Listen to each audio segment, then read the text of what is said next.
ಬಳ್ಳಾರಿ ಕೆಡಿಜಿ ಸಭೆಯಲ್ಲಿ ಸಚಿವ ಸಂಸದರ ನಡುವೆ ಮಾತಿನ ಚಕಮಕಿ. ಜನಾರ್ದನ್ ರೆಡ್ಡಿ ಹೆಸರು ಪ್ರಸ್ತಾಪಿಸಿದ್ದಕ್ಕೆ ರಾಮುಲು ಕಿಡಿಕಿಡಿ. ಸಚಿವ ಪರಮೇಶ್ವರ್ ನಾಯ್ಕ್ ವಿರುದ್ಧ ವಾಗ್ದಾಳಿ.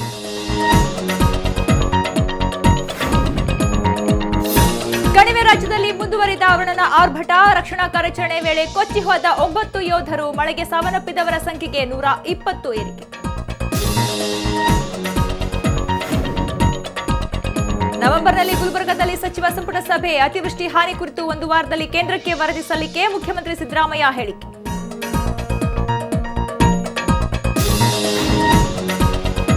ಕೂಡಿಗೆ ವಿಷ್ಣು ಉಷ್ಣ ವಿದ್ಯುತ್ ಸ್ಥಾವರ ಸ್ಥಾಪನೆ ವಿವಾದ. ಅಧಿಕಾರಿಗಳ ಜೊತೆಗೆ ಸಭೆ ನಡೆಸಿದ ಸಚಿವ ಡಿಕೆ ಶಿವಕುಮಾರ್. ಪರಿಸರಕ್ಕೆ ಯಾವುದೇ ಹಾನಿ ಇಲ್ಲ ಅಂದ್ರು ಹೇಳಿಕೆ.